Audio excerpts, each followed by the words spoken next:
Thanks for tuning in to That's What I Call Marketing, the Cannes Sessions. Brought to you by Friedman International, the international campaign experts taking the pain out of your multi-market campaigns.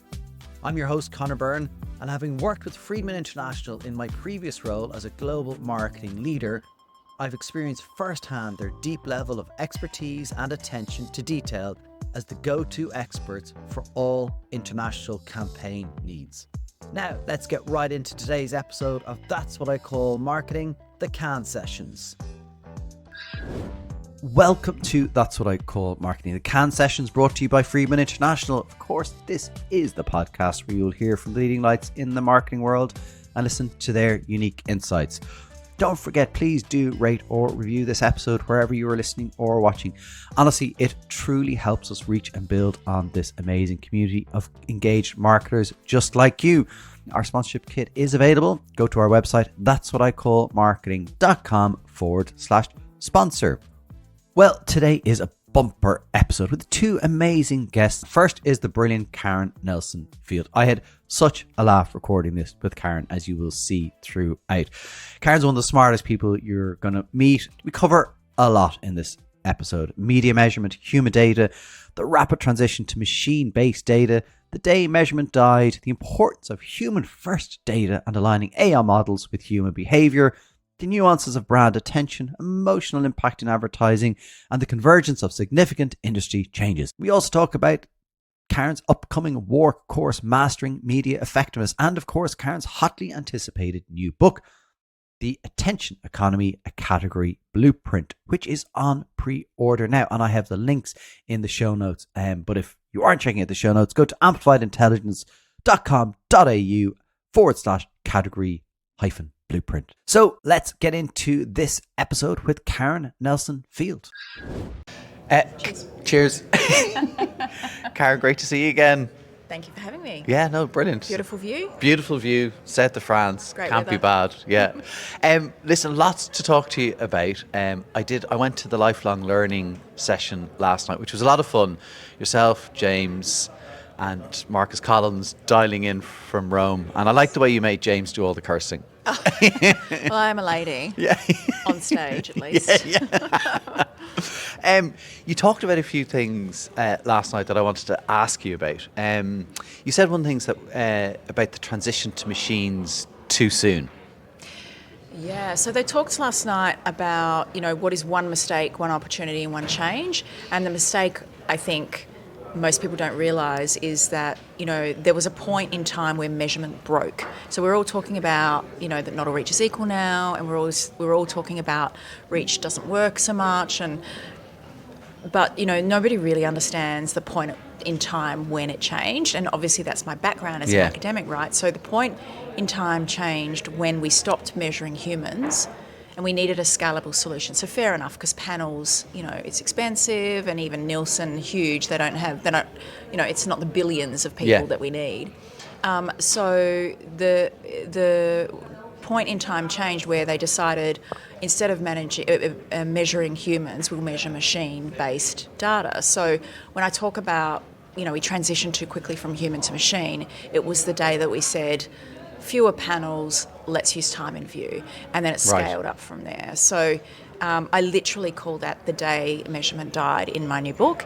And the flow-on effects from that, people really don't understand the significance of the flow-on effects from that day when we transitioned too quickly.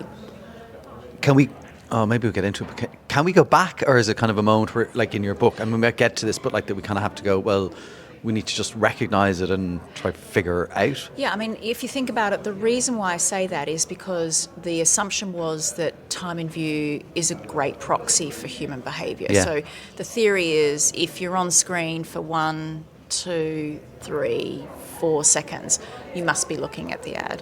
And that's not the reality. It's so far from the reality, It's not funny. So when you talk about can we go back, I think that's where it's going. So I call it human first. And, I often say probably the best thing that happened to me, probably the best thing that happened to Sam Altman as well, is OpenAI's ChatGPT. Okay. Because what it did, I mean, we've always been a machine learning business, but what it did is it trained the world around how good AI is built. And the fact that we had access to ChatGPT, there's a whole training process that went into that before it could predict what you wanted to say in a sentence, right? So if you actually read up on OpenAI, in particular the training routes that they've been, it's years. So I think their first version was 2018, and that only had something like 11,000 books or 15,000 books or something like that they scanned and input and used as training data. And then over the course of, to current, it's many, many, many millions and millions and millions of books. So I think I can't even remember, I think it's in excess of 100 million books or something equivalent. So basically what they taught the world is that when you have human data, because human data, all those books were written by humans, and it trains the AI becomes more human-like. So thinking about going back to the future, the reality is panels for attention will never get to the scale that we need. Right. So my agenda is both. So we go back to the future and that we make sure that we collect good human ground truth data, and then that is informing AI models around the synthetic data that we do need, or the machine data that we need to scale an attention economy. Right. It's really interesting because it's not like technology not being the answer. You're not kind of going, oh, we need to go back to manually doing. No. They would look at me and say, oh, hello, Nana. But it's just making sure that there's It's just basic machine learning. human. So what I find in our industry quite frustrating is that we are so quick to jump to metrics that don't work because it's a possible solution, but really it's not very credible or validated. But like I said, we're a proper machine learning business. Yeah. Most of our tech team are either PhDs in that or they have trained in proper computer vision and machine learning methods. So we've always been like that. Yeah. So like I said, I think, the reality is the quality of the models is only as good as its training data. Yeah. And the more complex the prediction task, the more training data you need. So I think probably the most complex is human behaviour. Yeah, because so that is a very complex task to predict, and that's why ChatGPT have used and still continue to use human input. So when you reply, because we all do it and say thank you. I was going to ask, do you say please and thank you? So do I. always say please and I always say thank So do you. I. And I'm going, you're so amazing, so thank you. So there's a story, ask Les Binet about it. He has this whole kind of conversation. He calls it chatters. He calls him chatters, and they have this conversation. It's really funny. Probably shouldn't say that, but he wouldn't probably mind. But yeah, we do. So that's the input that we send back to them, apart from the data that goes into from the literature or the written word. Everything you say trains their model. And this is the point about continuous quality training data to fuel our future ecosystem. And I want that. I actually want it to be better and to do the things that it's going to be good at doing, because it does free up time for me to do other things. Well, it just means it doesn't make errors. So what I see in a lot of the models and metrics in my space is that they work sometimes but not all the time. So what's the point of that? It's not measurement. We need measurement that is accurate, stable, consistent. And polite. That is true. But yeah, I mean, it's an interesting one because last Cannes, there was a whole, because obviously OpenAI was fairly new-ish then, and there was a big thing about where is the human? So a lot of the creatives in the area were going, oh my God, it can't take over our creative agenda, like it can't possibly be as creative as a human. So I wrote a paper on it and called it Where's the Human? Because it's interesting how the creative world is up in arms about lack of human input, but the measurement world isn't. Right, okay, and I go, we're trying to predict human behaviour. So I wrote a paper about it and said that makes no sense to me, that one side can be very much anti and the other just goes, oh, that's right, we'll just do synthetic data. Whatever, it'll work. You're launching a bit of a course. Tell me a bit about the course that you're. Is it October that's coming out? It's September. Good. So look, I've been a long-term collaborator with the WARC team, writing papers pretty much even prior to my business as an academic, and they asked me to sort of crystallise it into a course, and bring in attention, obviously, given where it is at the moment, but also talk more broadly about measurement. So it's called Mastering Media Effectiveness, and it sort of brings together, a lot what you've heard me talk about, which is, why are we in this position? But moreover, it's a practical course. So it's less about theory and more about practice. So it sort of talks to, what can you do now that your boss will love? Okay. That, you don't have to sign up to subscriptions and things like that all over the world, So so it's kind of, what can you do now that's quick and easy, but also things about what can you build into your strategy, because measurement is changing. Yeah. And you do need to understand how attention works, because it is being there are standards being built in the MRC as we speak. So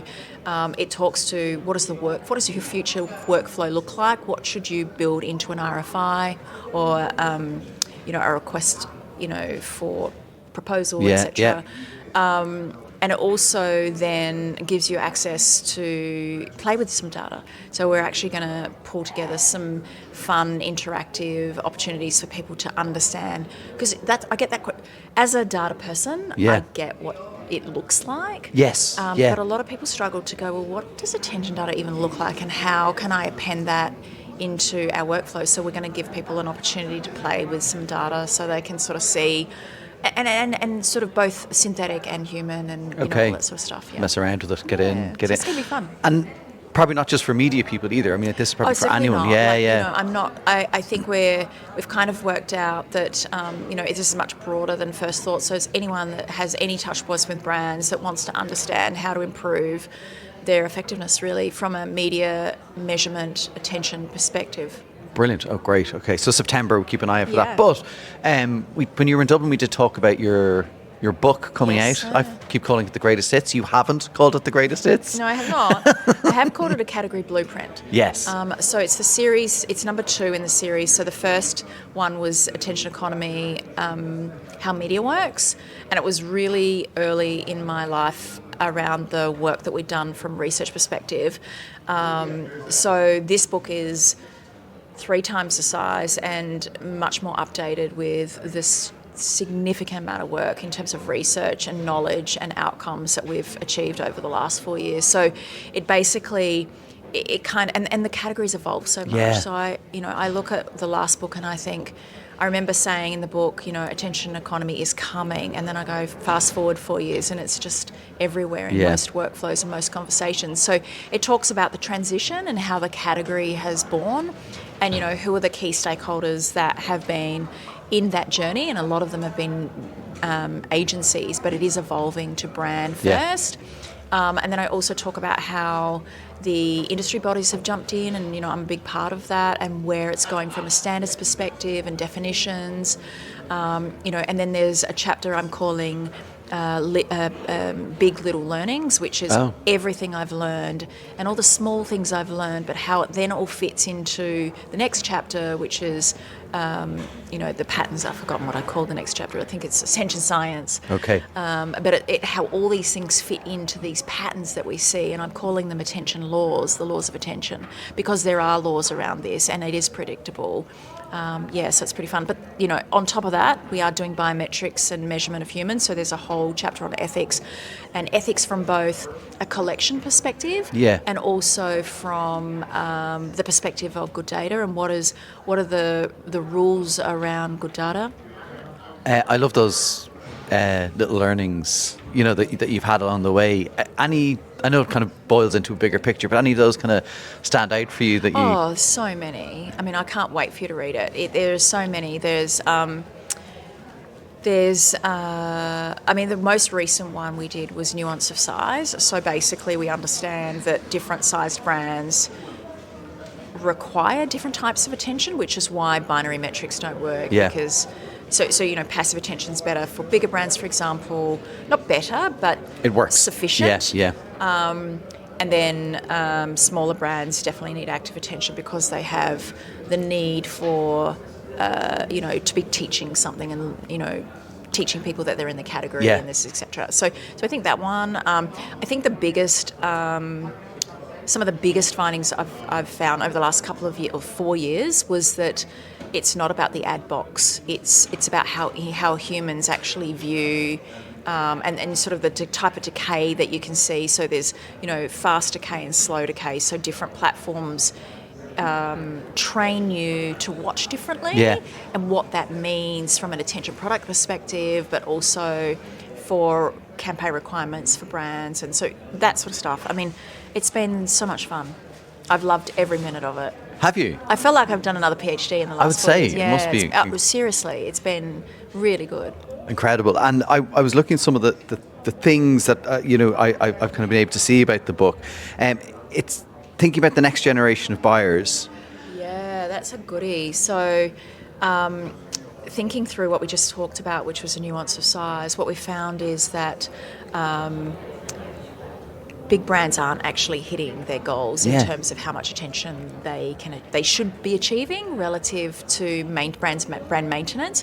So I'm actually speaking about it on Friday, and what we can see quite clearly is that big brands are untraining their future generation of category buyers, because what they're doing is they're going, and I'm pulling a brand, I'm not suggesting this, but McDonald's might say, well, we've been around for 70 years or 50 years. Everyone knows us. Everyone knows who we are. Everyone knows our assets. But they're trying to be clever in the younger generation. And we see a lot of brands that are trying to attract youth particularly are not using branding as often. And so what's happening is they make these assumptions that they associate so closely, because in our day we watched TV and we knew what was going, but people are seeing ads in a fleeting moment, and there's so much misattribution. So that's a big warning. So I'm so glad you said that about misattribution, because it's something I've talked about, and even recently, and I've had people say to me, oh no, but we're putting this on TikTok. If we have any sort of branding,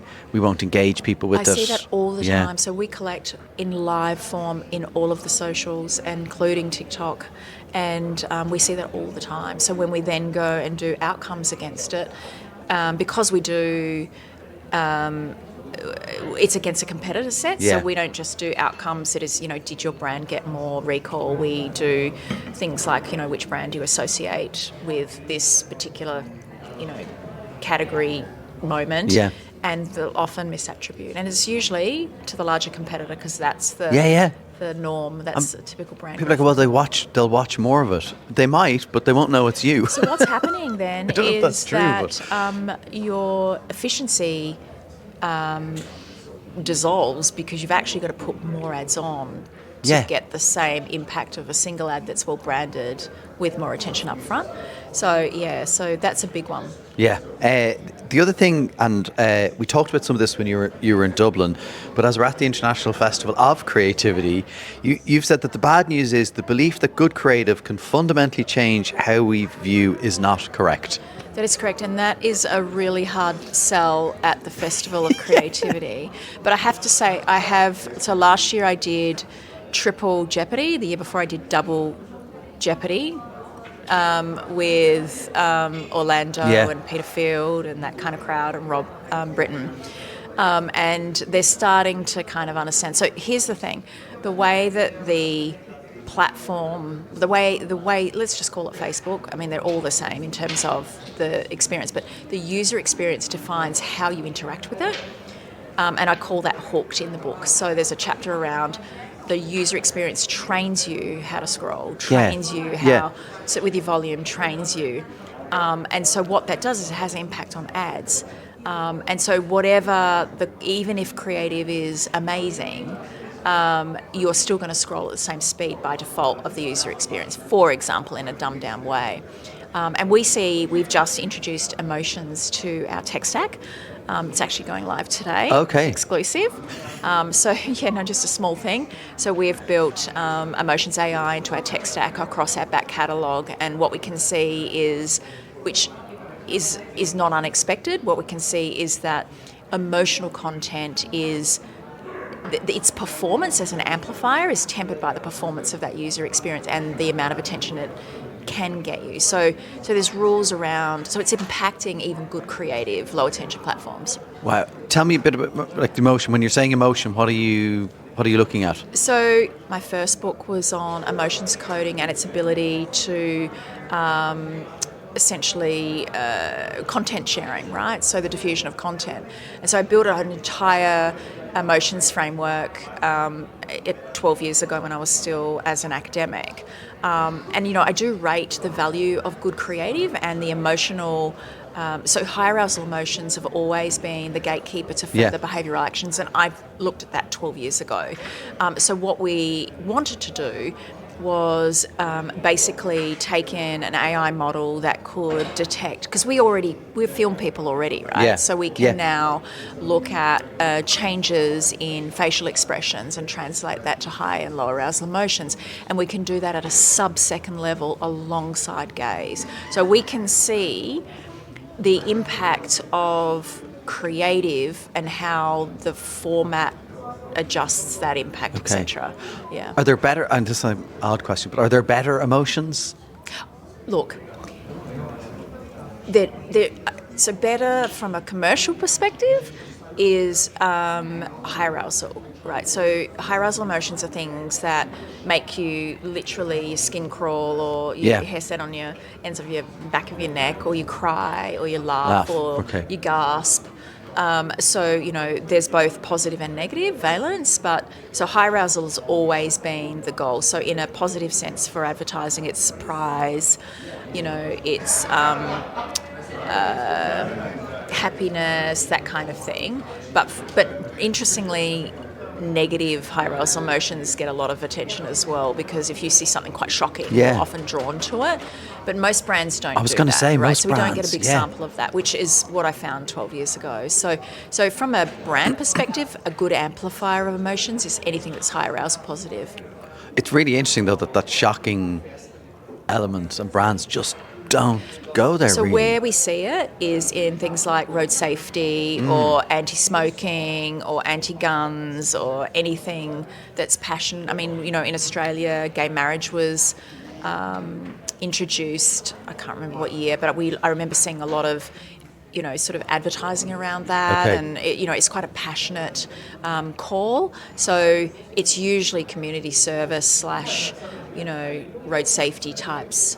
Yeah, that reminds me of the special group in New Zealand did a brilliant one for, I think it was life insurance, and they connected it to like a crime program, like a police drama, and the main character that dies in the program. Wow. At the end, the coming out of it, the promo for the life insurance company was this character opening their eyes in the morgue, going, I wish I'd life insurance. So Australia has this famous Grim Reaper ad that went out in the 80s when unfortunately the AIDS epidemic was around, and they've brought him back recently. Really? But it's related to road safety and distraction on your phone. So so they talk about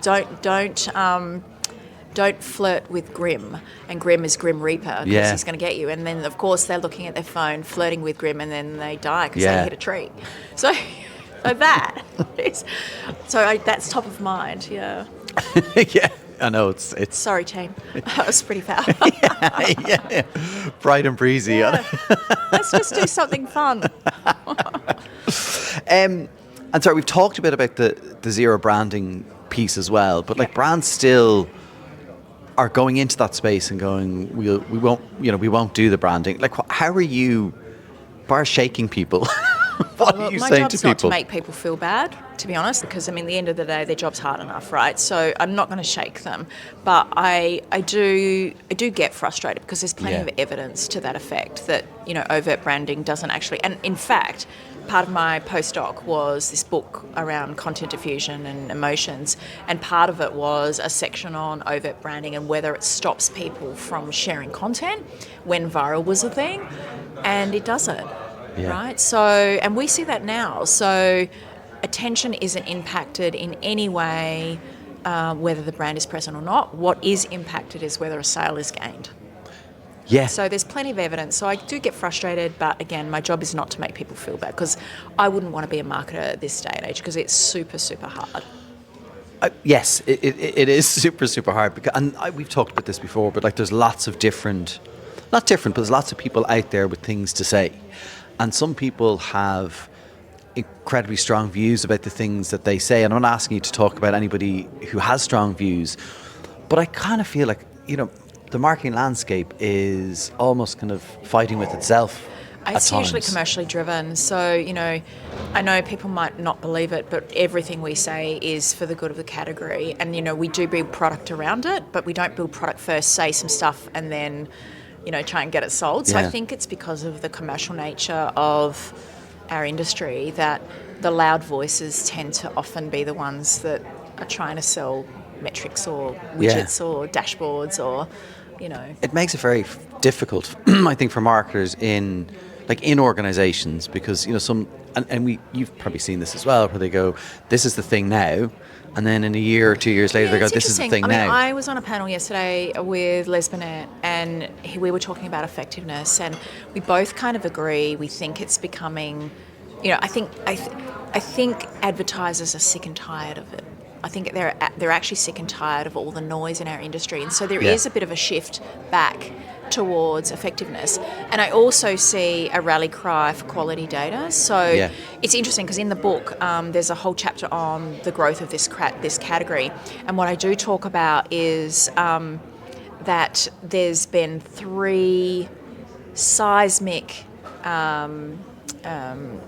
events that have led to this huge change in our industry. And in most cases, a category generating brand will have one thing, like regulation changes, and then you can kind of slip in and build a new category, right? But this industry, there are 3 major things that are all converging at the same time, and one is rally cry from the advertisers and sick and tired of crap in our industry and bad metrics and, viewability doesn't work. Now we know that, some of the verification pieces don't work and the fraud and da-da-da. Then there's the obvious, which is cookie depletion. So there is a regulation change. But the third piece is also advanced technology. So I've had conversations with people that have built the early verification businesses and said, the technology available now, particularly in the computer vision side, because with computer vision with permissions we can film on any device. So you think about the capabilities of that kind of data or those kinds of models and technology combined with the other 3 things. So there's a massive call for change now. So I do think, my point was, both Les and I said yesterday, we think that the idea of bringing effectiveness back into the mix is actually on the edge. Yeah. Do you notice anything different just in your conversations with marketers in different markets, in terms of 2 things? I think one, in terms of their understanding of some of the basic principles, and then maybe in how they approach marketing in different markets. So it's interesting because often a lot of people will say, is it Western versus non-Western worlds? Is there a difference? There is a little bit, but it's largely to do with size of the continent or country, etc. But what's the biggest difference? And it's interesting because, a lot of your data is international, global data. So, and it, over time, you've proven that the principles and the laws are international, right? Yeah, I think it's just some people want quick fixes and others, want it to be systematic and, so I think there are changes between countries. And the reality with a category, with generating a category, it's not a 5-minute. Yeah. We're still working out. I was talking to someone the other day and I said, it's not just enough to kind of design a category blueprint, but you've got to think about what product suite people want in 5 years' time. So, there's this constant evolving workflow around what different products do people want at different parts of the industry, and so it's just learning. That's what our industry is doing. We're learning. There's only one of you. We can't clone you and scale you and get you to spend a year in the US. But interesting you say that because I can't see me moving, but we do have a team there and we do have a team in the UK. But the other thing that we did, so this is funny, because the marketing team are the same. Karen's never in the country. We can't get access to her, and so they built so OpenAI, you can have an API of theirs. So they built a chat KNF. Stuff. No, I'm not stopping it. So they ingested every single thing I've ever written. No. No, yes. So they've got KNF. So we're just trying to work out how we can use that to replicate me. Oh my God, that it's so funny. is genius. Chat KNF. Chat KNF. I love it. What are you going to get to see this week, or is it more people so seeing you? No. So I'm off to see Adam Morgan. Oh, yeah. And the work that Peter Field have done around the Boring. recipe of dal or something. Are you going to that? I don't know. I have it down on my list. Well, it was in the morning, but now it's in the afternoon. So is it? do Oh, have okay. to but yes, that's definitely on my list. And I want to get to see some stuff over at Beat Retreat. There's some interesting things over there, but I don't get a lot of time to see. I can imagine. But I'm definitely supporting the problem with dull, or whatever it's called. Yeah, no, definitely. That's because it can be dull. I know. I haven't got. Have you gone down to see the work? Will you get to see the work? I will definitely not get to see. Did I not tell you that I have no creative bone in my entire body? So no, I will definitely not be. I'm sure that's amazing, and the work is amazing. We should give you little stars. Just tell me who wins, and then I'm good. And then you've a couple more presentations that you're giving this week. Yeah, so I've got some client panels. So I've done some stuff with Pinterest, and I've done some stuff with. I'm doing some stuff with Snapchat and OMG on Thursday. We built an SDK to measure their augmented reality formats. Amazing work.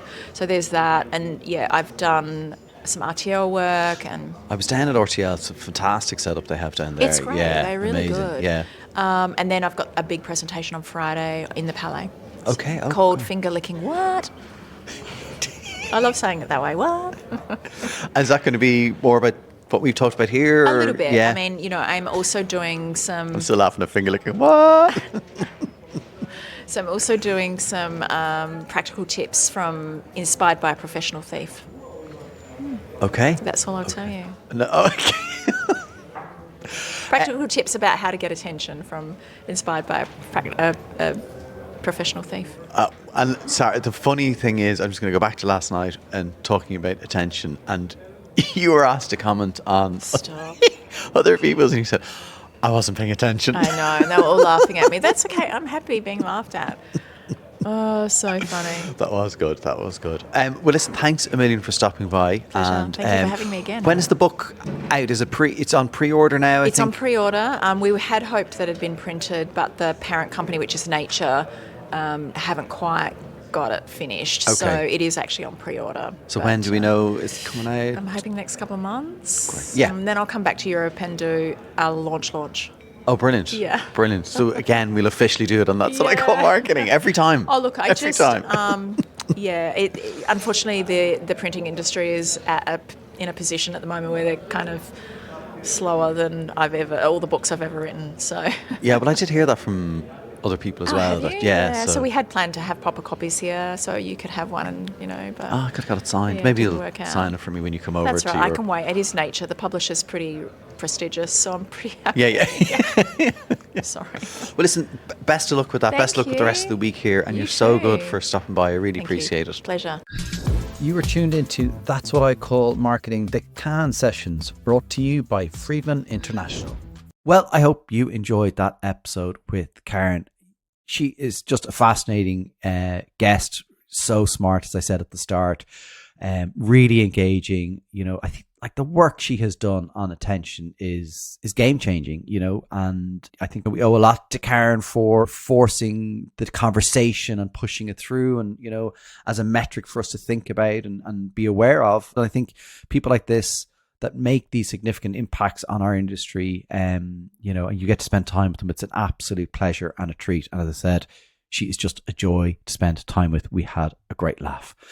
Up next is Karandeep Kapany from Duolingo. I met him at the end of the week. So when we both met, we were sort of exhausted, and we started the interview with a bit of an exhale. How are you? I'm exhausted. You will hear in this episode, we got over that and we had a great conversation. I had the pleasure of having India as a market on my team when I had a global marketing role. We even won a WARC Grand Prix and a gold Effie for our B2B work there. So what a great team. Anyway, I was fascinated to hear how Karen navigates local marketing of a global brand in a market as complex as India. So in this episode, we delve into the complexities and strategies behind Duolingo's growth in the Indian market.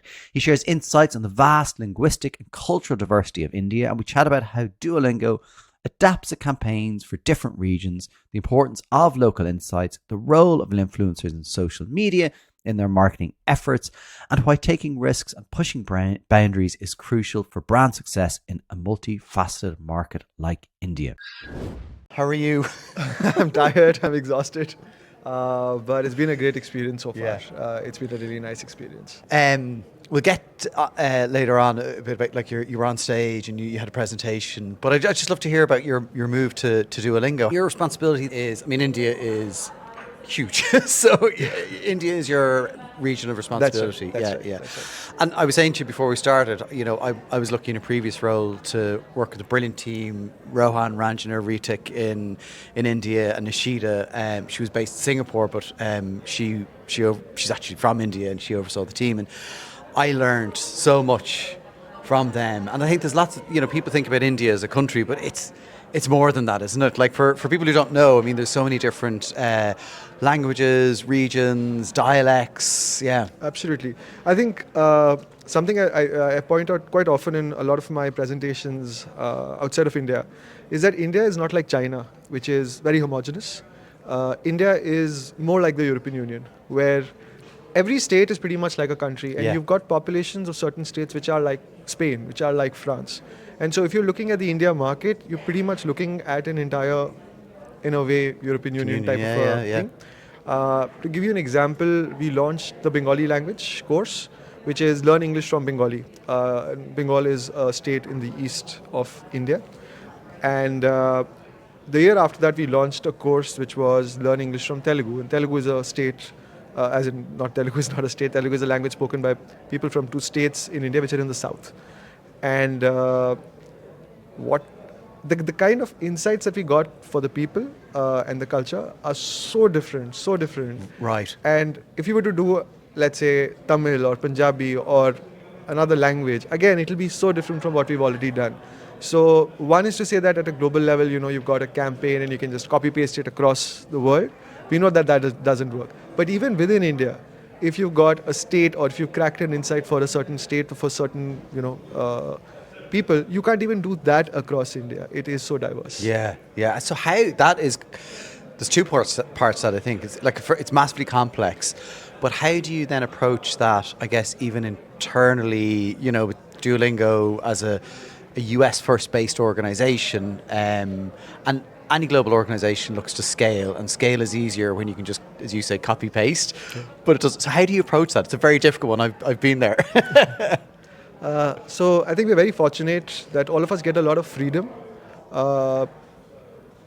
when it comes to chasing some ideas, or when it comes to looking at our markets in our way, because I think the understanding is very clear that nobody knows our markets better than us because we are here. And so there is this broader guardrail of Duolingo and what the brand stands for, and obviously you have to stay within that. But in that, there's a huge amount of freedom about how you want to approach a certain culture or a certain language or a certain set of people.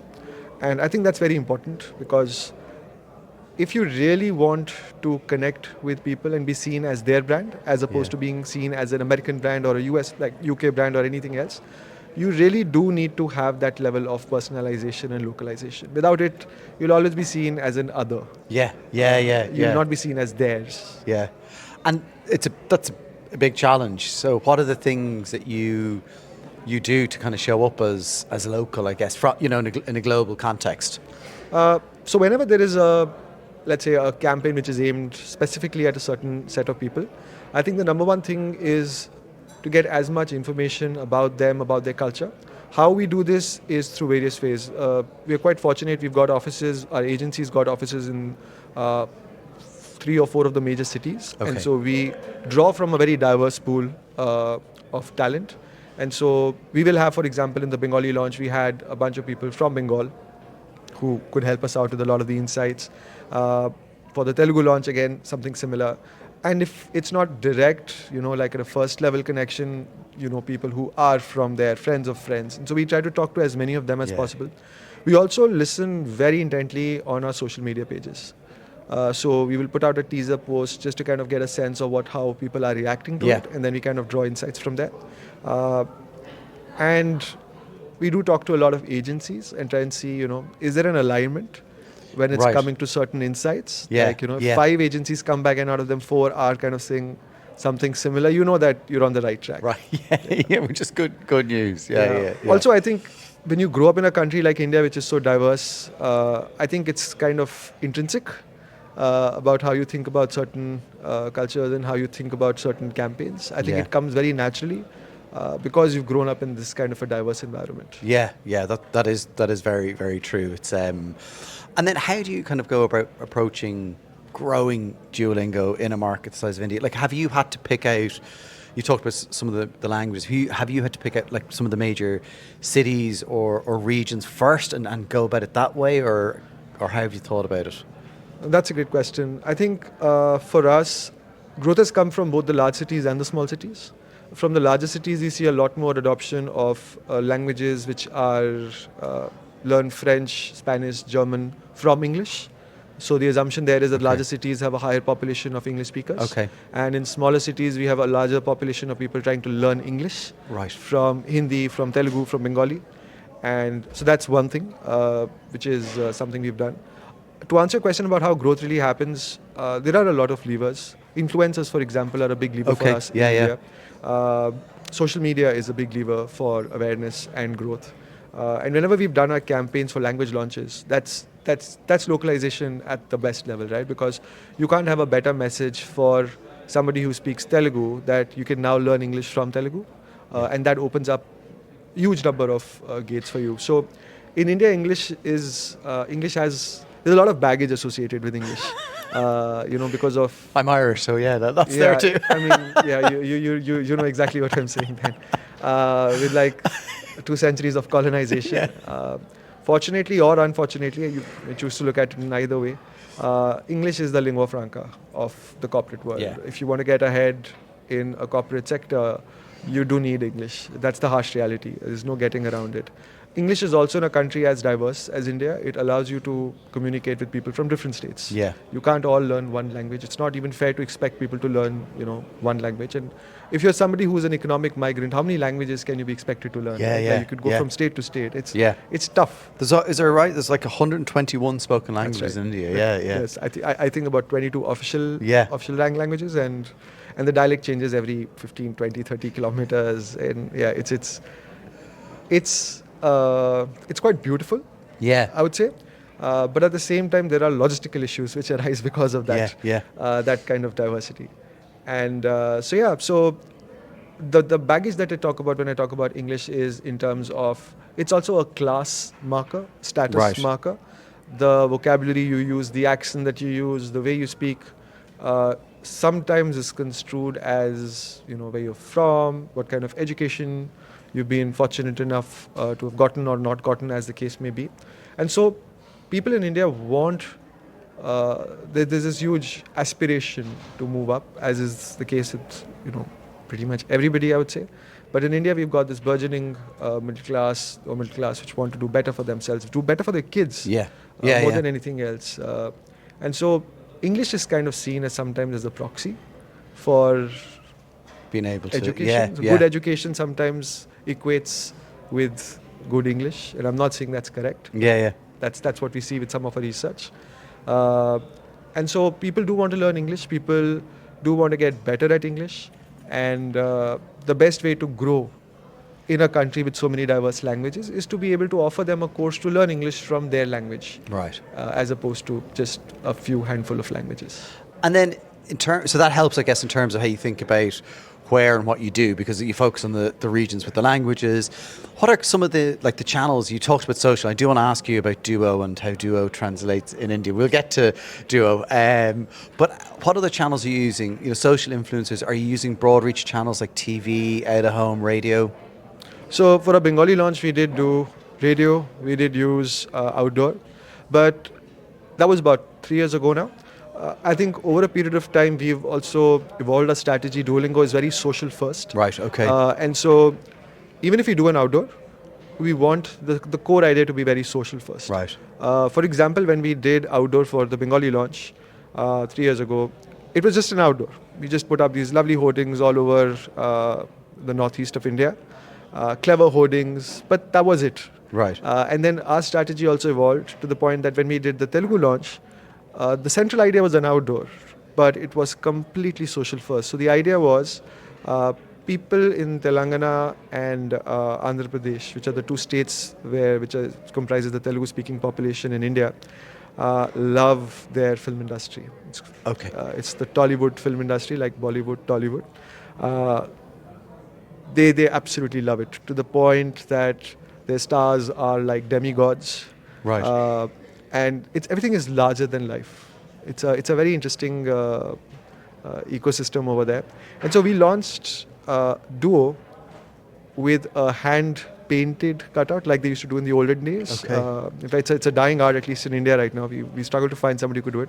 So we did a 60-foot tall hand-painted Duo. No. And the duo was wearing a vesti and dressed in like a very typical traditional, Telugu star kind of a way. And we put that up, and then we created a lot of social content around it. Behind the scenes, influencers interacting with it, general public interacting with it. And so the thought of using such a huge cutout was not just the fact that it's an outdoor piece that we're putting out, but how best can we leverage it through social media. Yeah. So that's the evolution, that rather than just putting out outdoor, let's do something which is always going to be social first. Okay, and my impression is that's kind of very much a global approach to the growth of 100%, Duolingo, 100%. and Duo is central to that, and fantastic. I mean, it's I think most people talk about it like it's a brilliant example of using a mascot or an icon, or and kind of really leveraging it, pushing it into social. Some of the videos are crazy, like it's brilliant, but a lot of fun can be had. And I imagine I was gonna ask how that translated to India, but I imagine it did translate quite well, because there's a great sense of humor in the Indian culture, right? Yeah. No, you're right. I mean, the first year we did not have a Duo suit in India. The second year we did get the Duo suit. And our first campaign launching the Duo suit was an absolute smash hit, viral sensation. Very little money spent on it, but went crazy. I think videos went 10 million, 12 million, 13 million organically. And a lot of the Duo lore from the world kind of just translated in India very easily. A lot of people are at least on social media, are already aware about Duo's, antics, or the slightly unhinged character of how Duo operates. They're already aware of that, so we didn't have to work as hard in building that from scratch. Right. And that's all thanks to the global team's efforts. But that's a social media audience. It's not the general Indian population. But because it was received so well, it did so well, there are more and more people who now understand that, okay, there is this slightly crazy green owl which you're going to see somewhere, and it does really weird things, but it's all cool, it's all fun. So yeah, it's building. Every day it grows bigger. Yeah, and what's great with it allows you have an incredible amount of fun with the brand. And I don't like learning.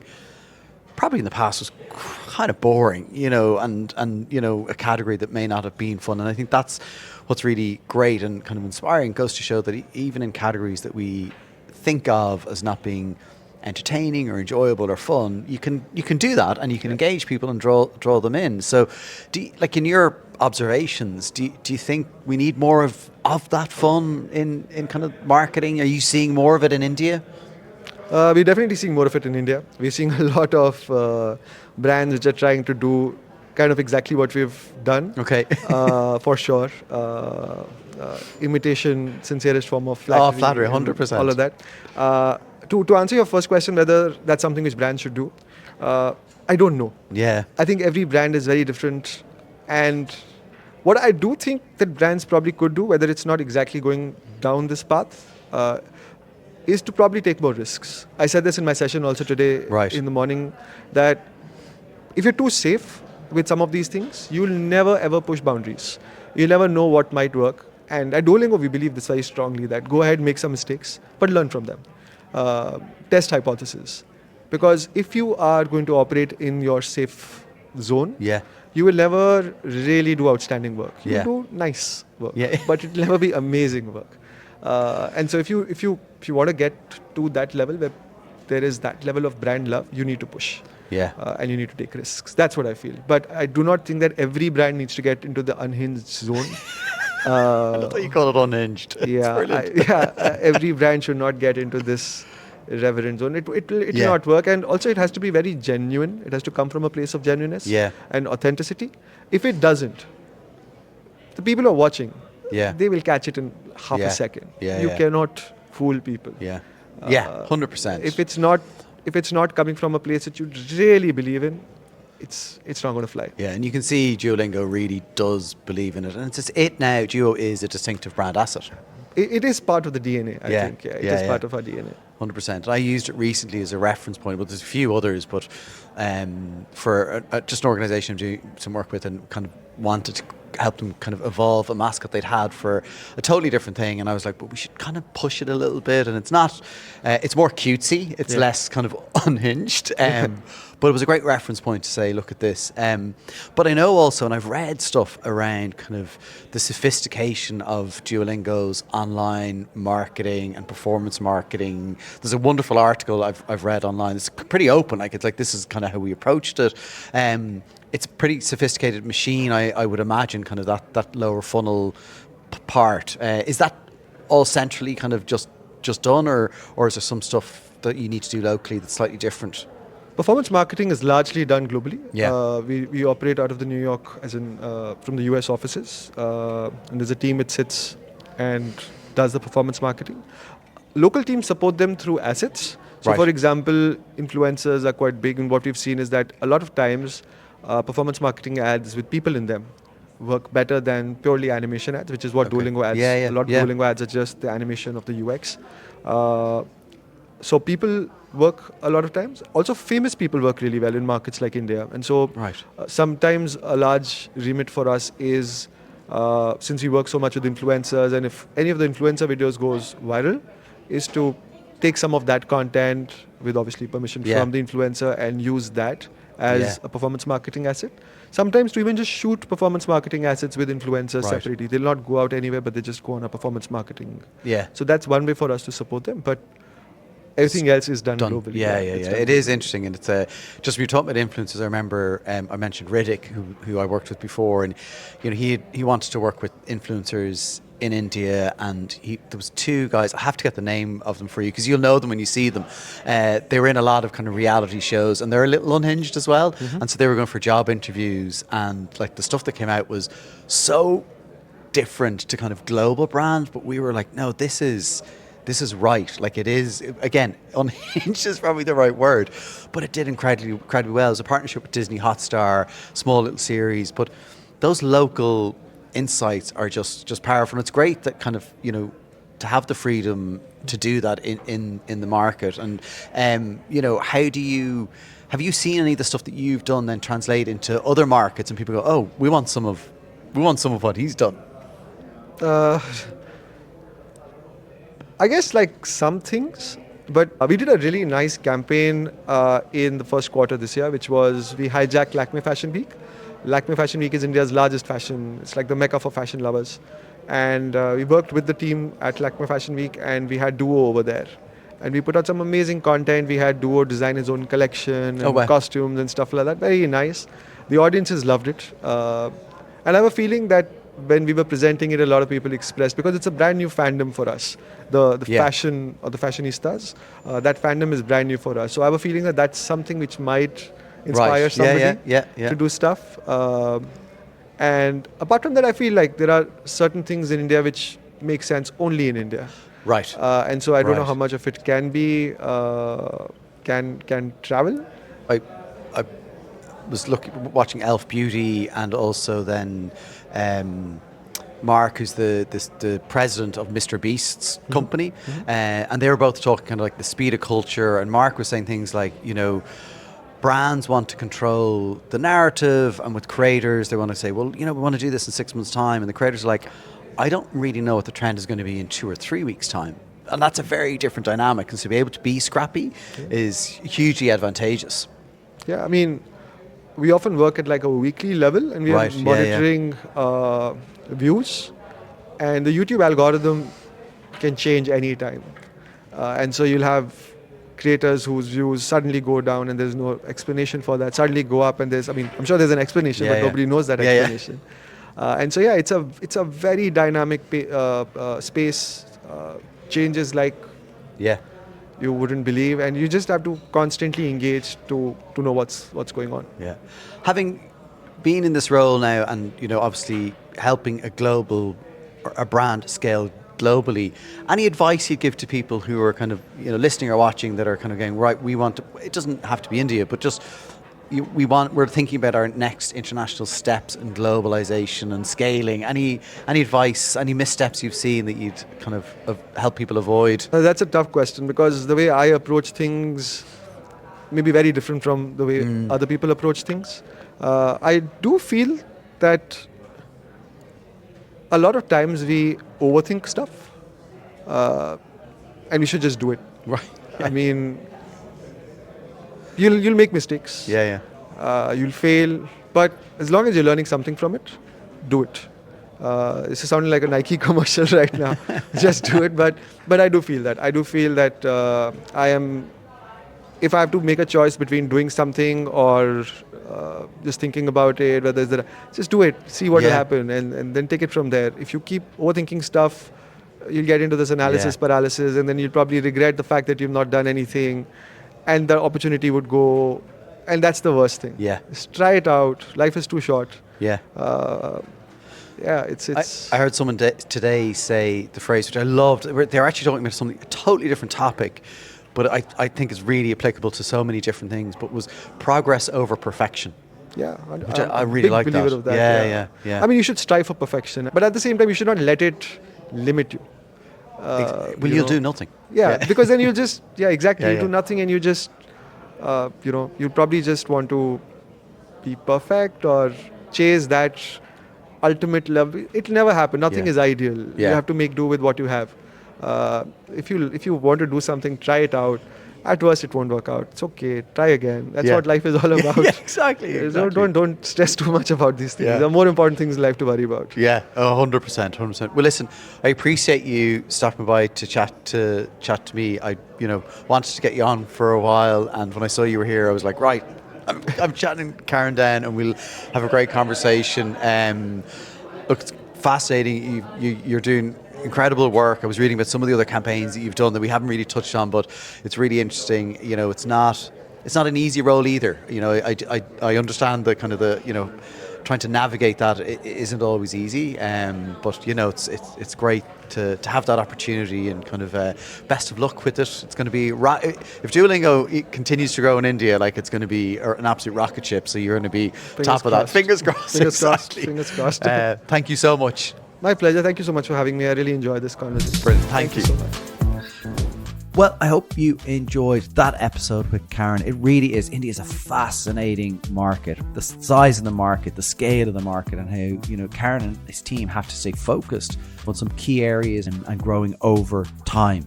I think a lot of organizations, US-based organizations, look at a market like India and look at the TAM and think this is a market we need to get into. It's a huge opportunity.